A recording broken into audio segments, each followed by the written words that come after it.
It's possible for groups to make music again.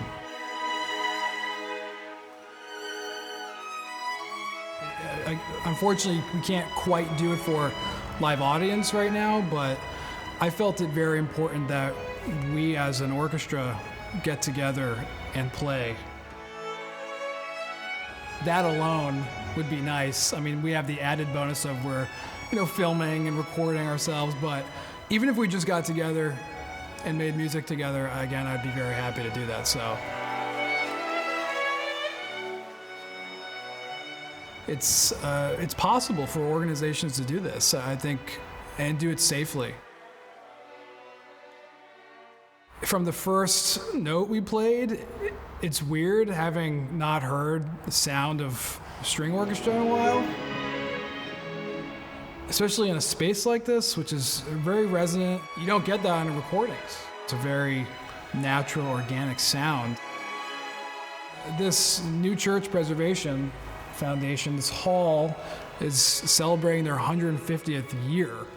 So it's cool coming in here because you feel like you're trapped in time a little bit, which I like. Every space has a certain energy to it. I mean, you just look around, just the air in the room, you can tell, like, okay, this building has been here for a very long time. 34 seconds time. And 1,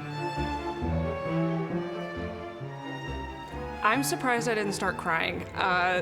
The last time I played music with people was March, and being in my favorite place, playing music with some of my favorite people is overwhelming in the best way. I like how much fun we have without sacrificing the quality of the musicianship. Obviously all of us are friends from various places, and we've become such a tight-knit group of co-workers as well as friends, and I think that helps us, helps the camaraderie as musicians as well. It's a fine line, I guess. I think I take things seriously enough to really gather everyone's attention, but you gotta blow some steam off every once in a while just because it's hard work, like what we're doing. I mean, just the reenactment of a piece of music that was written maybe 250 years ago. I mean, there's a lot of responsibility to that. It means the world to me. To be able to do this again live in the same space is almost unfathomable. Last year in August, we did a tour, 3 concerts on the Cape. We did everything together, playing music together, dining together, sharing time together, and there's nothing better than to just be back. I think the most important thing is to bring awareness to the need of music. We all need music. It's been really great. This is the second time I've played with other people live, in the past 6 months, which has been really tough because that's what all of us live to do. So it's been really hard not to be playing with people constantly. So I am really treasuring every moment of this. It's always a really fun group to play with, but I feel like this time is extra special since it's been a while since we've been able to play together.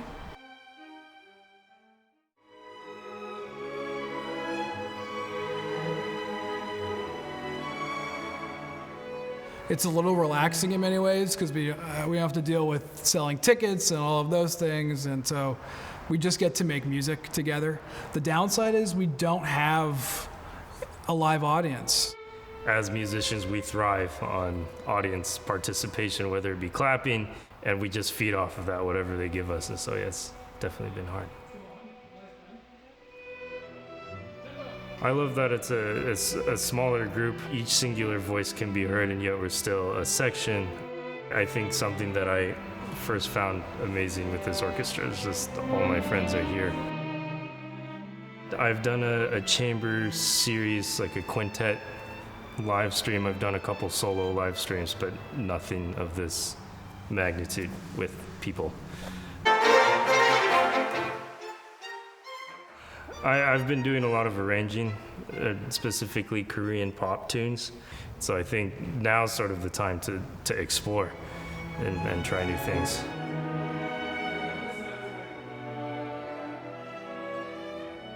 We have a relationship to sound. It is the strangest phenomenon. You can play a certain chord and then play another one, and the two have different feelings. Just the thought of that gives me chills a little bit. It's a very strange experience, and that's even if you're playing music that's written 5 years ago, or music that's written 300 years ago, essentially that connection is still there.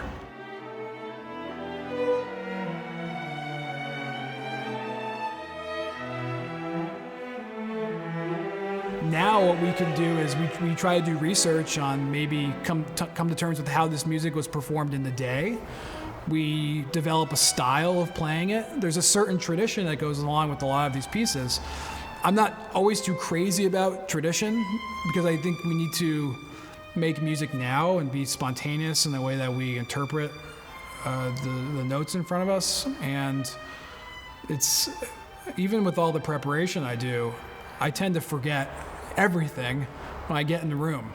Because for a very long time, I worked so religiously on learning everything, and I felt that I really wasn't connecting to the musicians because I had this preconceived notion in my head. Well, we have 12 individuals that have a very strong voice about how this music can be performed, and that's the beauty of this group is we work together as an orchestra, but everyone has an individual style and approach, and it's my job to kind of cohere all of that.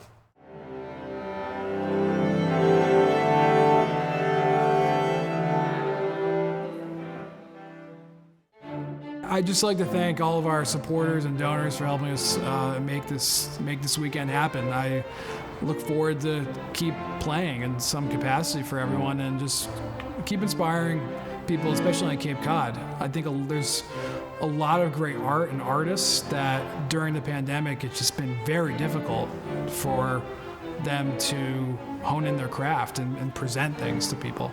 So we'll keep doing as much as we can safely with whatever guidelines and restrictions we need to, but it's possible. I mean, I hope it's some sort of inspiration to other musicians and organizations to say, okay, we can operate on some level, right? We don't have to completely shut doors for a while. So yeah, I think that's it.